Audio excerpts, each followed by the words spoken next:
Mr. President of the General Assembly, His Excellency Mr. Volkan Bozkır, distinguished Deputy Secretary General of the United Nations, Excellencies, ladies and gentlemen. First of all, may I express on behalf of the Economic and Social Council and on behalf of the government and people of Pakistan our profound condolences to the government and people of Tanzania on the sad passing of President Magufuli.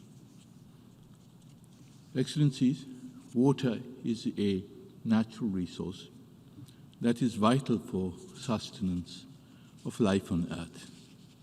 It is also the core of sustainable development and pivotal for poverty eradication and economic growth.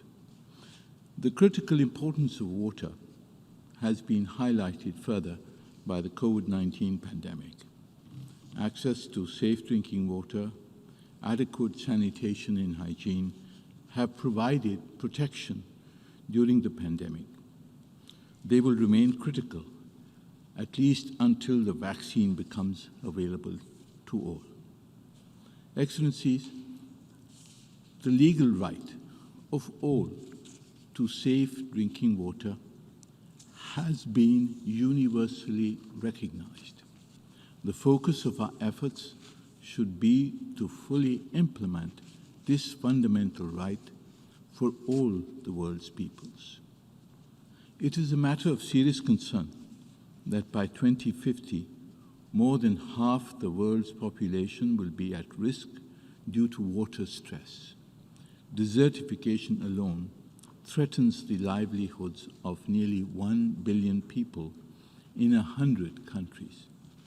Intense water scarcity may displace as many as 700 million people by 2030.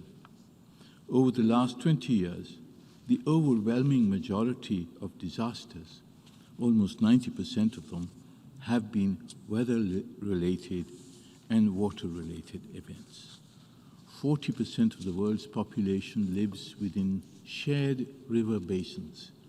Without effective trans-boundary water cooperation, inclusive sustainable development is severely curtailed, and the potential for threats to peace and security are ever present. Water and climate are tied through the hydrological cycle.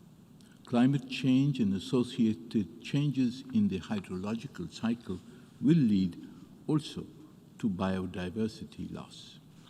Excellencies, dear colleagues, water is inextricably linked to the three pillars of sustainable development: economy, society, and the environment.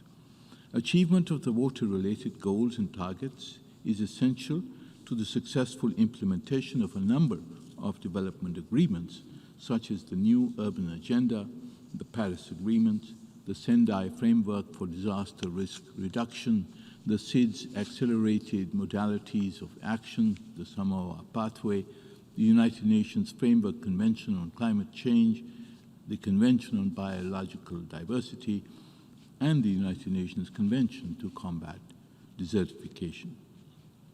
Excellencies, dear colleagues, lack of investment in water infrastructure leads to significant economic, social, and environmental losses.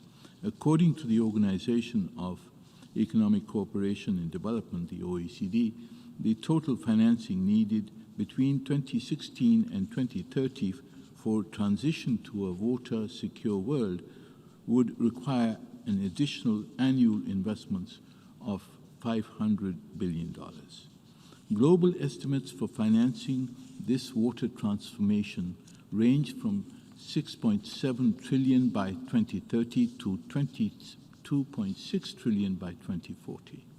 Investments are needed not only to build new infrastructure, but also to maintain and operate existing facilities.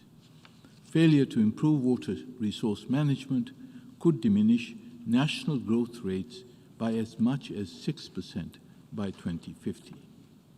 Clearly, ladies and gentlemen, the current levels of financing are inadequate. we must support the SDG 6 accelerator.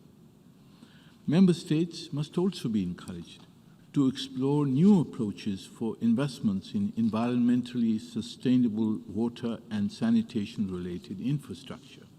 In this regard, a sustainable infrastructure investment facility set up as a public-private partnership under the United Nations auspices can assist developing countries to identify, prepare, and offer viable projects to help bridge the current disconnect between the potential investors and investment opportunities in the developing countries.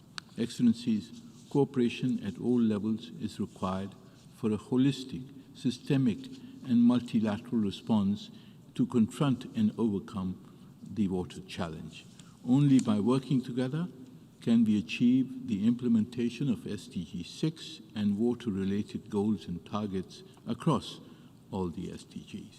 I thank you very much, Mr. President.